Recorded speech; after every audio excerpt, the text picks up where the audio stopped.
একদিন এক জিনের সঙ্গে আমার সাক্ষাৎ। জিনের সঙ্গে ওনার নাম ছিল গোলাম সামদানি। গোলাম সামদানি মদিনাতে থাকে সব সময়। মদিনার যে পাহাড়গুলি আছে এই পাহাড়ের মধ্যে সে থাকে। আর রাত্রিবেলা হলে রওজা মুবারকের পাশে চলে যায়। যখন নিরিবিলি হয় তখন এই জিনেরা নবীজির রওজা জিয়ারতে যায়। জিজ্ঞেস করলাম বয়স কত? বলল হুজুর আমার বয়স প্রায় ৬০০০ বছর। জোরে বলেন না সুবহানাল্লাহ।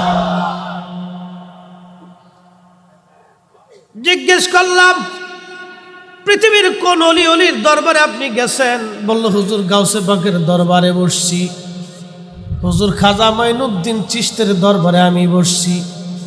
খাজা বাহাউদ্দিন নকশবন্দ বুখারীর দরবারে বসছি। মুজাদ্দিদ আল ফিসানি সেরহিন্দির দরবারে বসছি।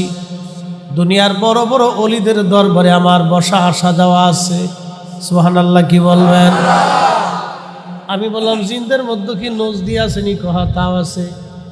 সুবহানাল্লাহ সুবহানাল্লাহ শব্দ কাটছেন। আমি বললাম জিনদের মধ্যে কি ও জাত আছে? কহা তাও আছে। কি বুঝলেন? জিনদের ভিতরে বহু কোয়ালিটি আছে, অনেক রকমের জিন আছে জিনদের মধ্যে। হায়াত বড় লম্বা, বিরাট বড় হায়াত। বললাম আমি অনেক নবীদের মজলিসে বসছি, তবে আমার নবীর কথা যখন বলল ডুকরায় ডুকরায় কেঁদে দিয়ে বলল রহমতের নবীর মতো এত বড় নবী আর কখনো আসে নাই, আর কখনো আসবে না। চিৎকার মেরে বলেন আল্লাহু আকবার। বন্ধুগণ, এই জমিনের মধ্যে একদিন জিন জাতিরা বসবাস করত। আজকে যেখানে মানুষ বসবাস করে, মানুষেরা বাজার করে, মানুষেরা শহর বানাইছে, মানুষেরা নগর বানাইছে, মানুষেরা ঘাট বানাইছে, মানুষেরা ব্যবসা বাণিজ্য কেন্দ্র বানাইছে। একসময় এইগুলি জিনেরা আবাদ করত। জিনেরা আল্লাহর অবাধ্য হওয়ার কারণে আল্লাহ তাদেরকে দুনিয়ার থেকে তাড়াই দিলেন। কোনো জিন চলে গেল জঙ্গলে, কোনো জিন পাহাড়ে, কোনো জিন সাগরে, কোনো জিন বিষবন জঙ্গলে, তাদেরকে আল্লাহ তাড়াই দিলেন।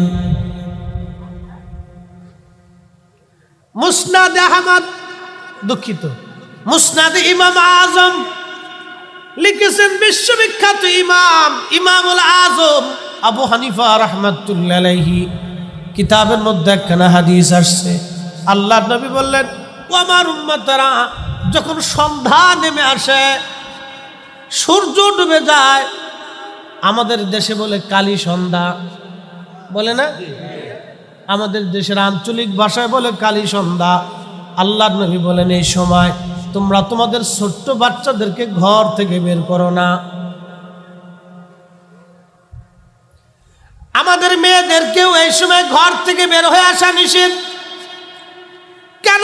নবীজি বললেন এই সময় একটা বিশেষ জাতি জিন জাতিদেরকে আল্লাহ পৃথিবীতে বিচরণ করার অনুমতি দিয়ে দেয়। ওই সময় একসাথে জিন জাতিরা বের হয়, তখন ওদের চোখের সামনে যারে ভালো লাগে তারে দৌড়িয়ে বসে। বুঝতে পারছেন নি আপনারা? সব কথা ফালাই দেওয়া যাবে যাবে না। ওই সময় জিনেরা বাচ্চাদেরকে ধরে, মেয়েদেরকে ধরে। খুব কঠিন সময় সময়টা, অতএব সাবধান। আল্লাহর নবী বলেন উম্মত এই সময় তোমরা সেফ থাকবা, কারণ একটা বিশেষ জাতি জিন জাতিদেরকে আল্লাহ অনুমতি দেয় দুনিয়াতে বের হওয়ার জন্য। জিনদের কাজ সারা রাত, মানুষের কাজ সারা দিন। জিনেরা রাতে কাজ করে, মানুষেরা দিনে কাজ করে। একসাথে বলবেন কি মারহাবা? জিনেরা রাতে রাতে ঘুরে বেড়ায় আর মানুষেরা দিনে দিনে ঘুরে বেড়ায়। কিন্তু আমরা হুজুররা আর চোরেরা আর পুলিশরা হয়েছি এক কাতারের। আমরা বক্তা যারা আর চোর যারা আর পুলিশ যারা তারা এক কাতার। সবাই যখন ঘুমায় আর আমরা তখন রাস্তায় থাকি। পুলিশ, চোর আর আমরা। চোরেরা এই সময় ধান্দা করে কারবার চুরি করবে, আর আইন শৃঙ্খলা রক্ষাকারী বাহিনীর চিন্তা হলো পাবলিকের নিরাপত্তা দিত। তারা ওই সময় রাতে, আর আমরা হুজুরে ওয়াজ নসিহত করে সব যখন ঘুমায়, আমরা তখন পথে। জীবনের কত রাত যে পথে পার হয়ে গেল তার হিসেব নেই। ভাগ্যে বলে বউ একটা বালা পাইছিল, নয় আর কপালে বাদ জুটত না। কি দাদা খারাপ কইছি, ভালো একটাই পেয়েছিলাম, নাহলে কপাল আর বাদ জুটত না। বন্ধু আমার খুব মনোযোগ, কিন্তু রব আমাদেরকে হেফাজত করে। এত রজনী, এত রাত, এত পথ চললাম, আল্লাহ রাব্বুল আলামিন কোন রাতে আমাদেরকে বিপদ দেন নাই। একবার জোরে বলা যাবে কি মারহাবা। এই জীবনের এত রজনী রাতে চলছি, আল্লাহ একটা রাতের জন্য, একটা সেকেন্ডের জন্য বিপদ দিছেন। এত রাত চলছি, কুয়াশা, ঝড়, তুফান, বৃষ্টি, দুর্গম পাহাড় পর্বত, জোর নদী নালা, খাল বিল, আতারে পাতারে, পথে জঙ্গলে, গ্রামে গঞ্জে, শহরে বন্দরে আল্লাহ বিপদ দিচ্ছেন। দেন এর পিছনে একটা কারণ আছে, মন্তর আছে, কানে কানে শিখাই দিয়ে যাবো। আমার পীরে শিখাইছে একটা জিনিস, বাবা বুকে টুকা দিয়ে চলবা। আল্লাহু আকবার বলবেন না? পাওয়ার টাওয়ার আসেনি, কথা কর না কেন, পাওয়ার আসেনি, আছে। ওলি আল্লাহদেরকে আল্লাহ একটা বিশেষ মর্যাদা দেয়, তাদের জবানের কথাকেও আল্লাহ একটা বিশেষ মর্যাদা দেয়। প্রিয় বন্ধুগণ আমার,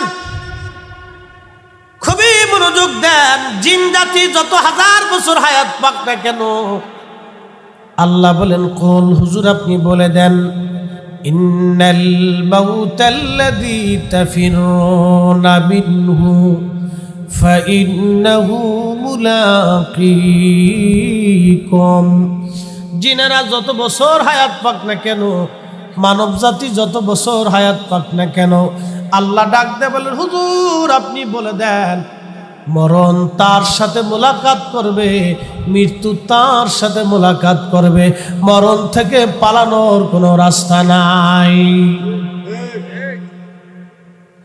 একদিন মাটির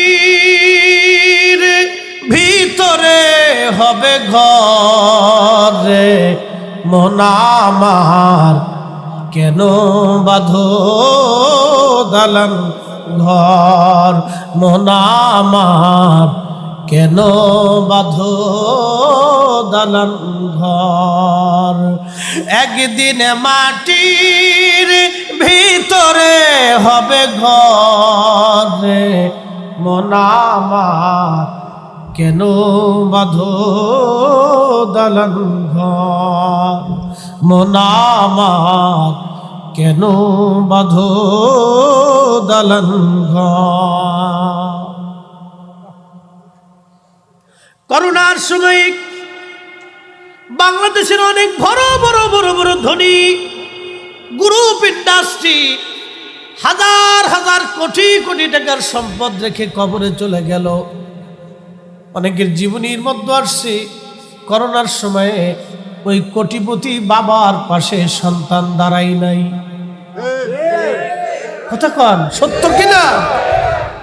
করোনা মানুষ চিনাই দিয়ে গেছে, করোনা পৃথিবী চিনাইছে। এই জন্য কবি বলেছিলেন, ভাই বন্ধু আপনজনা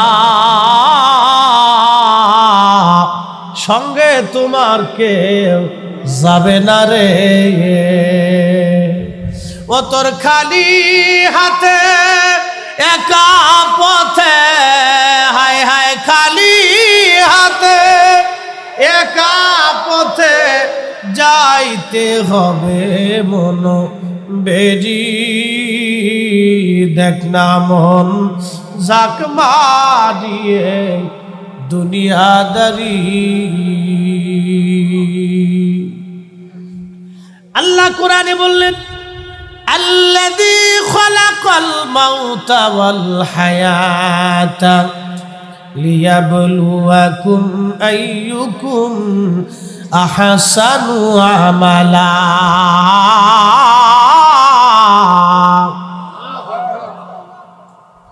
আল্লাহ বলেন আমি মরণ সৃষ্টি করেছি।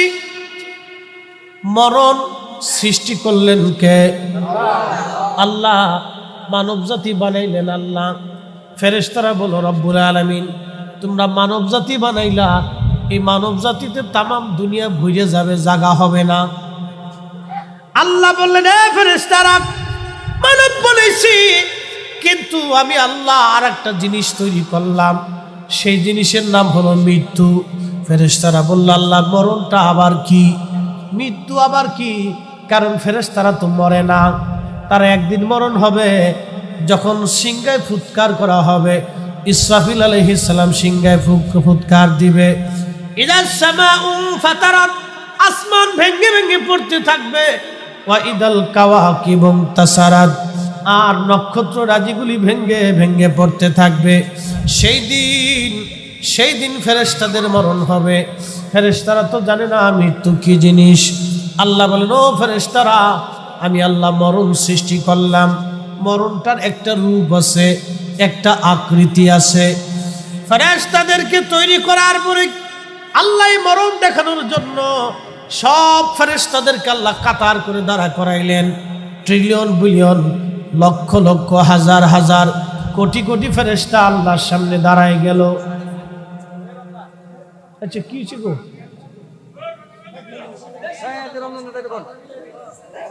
আচ্ছা একটু দৃশ্য পড়ি। আল্লাহুম্মা সাল্লি আলা সাইয়্যিদিনা মাওলানা, কথা না বলুন, ইশারায় কাজ করুন।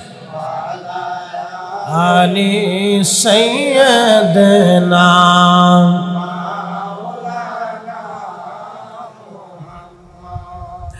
উড়ে যাও রে মাহফিলের হাওয়া,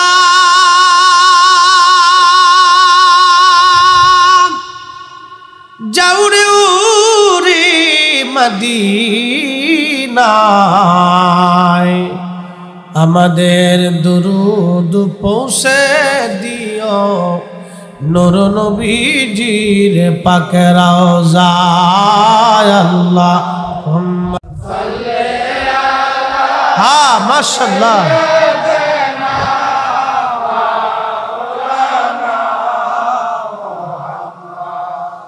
ওয়া আলা আলি সাইয়্যিদিনা,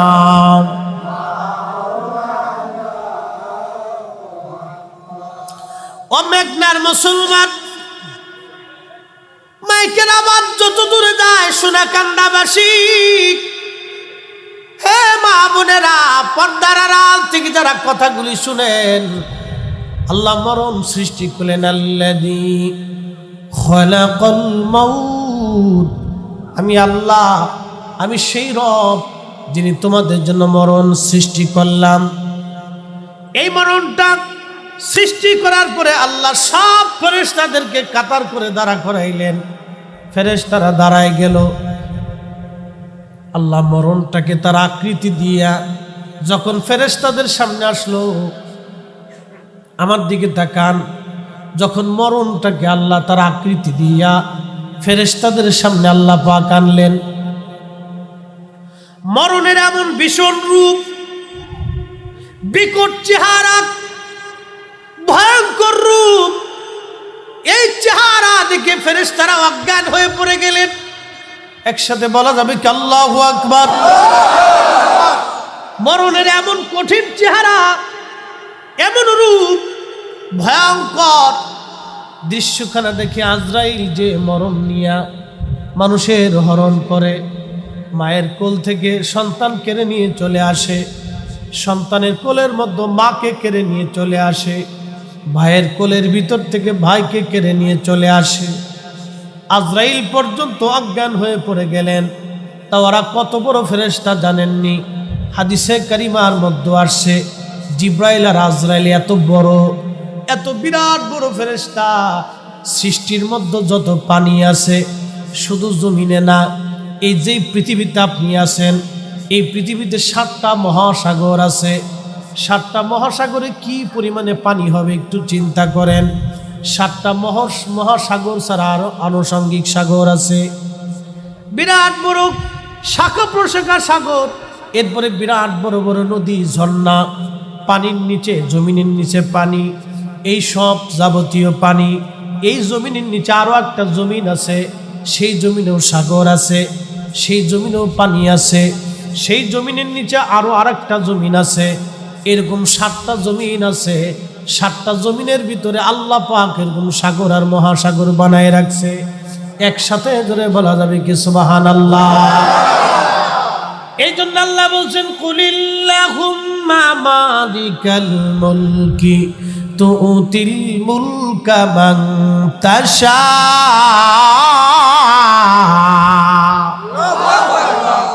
হাবিব আপনি বলে দেন तमाम সৃষ্টির মূল মালিক আমি আল্লাহ। আমি যাকে খুশি আমি আল্লাহ সম্মানের মুকুট পরাই, আমি যাকে খুশি তার মাথায় রাজত্ব দেই। কথা কোন ঠিক কিনা?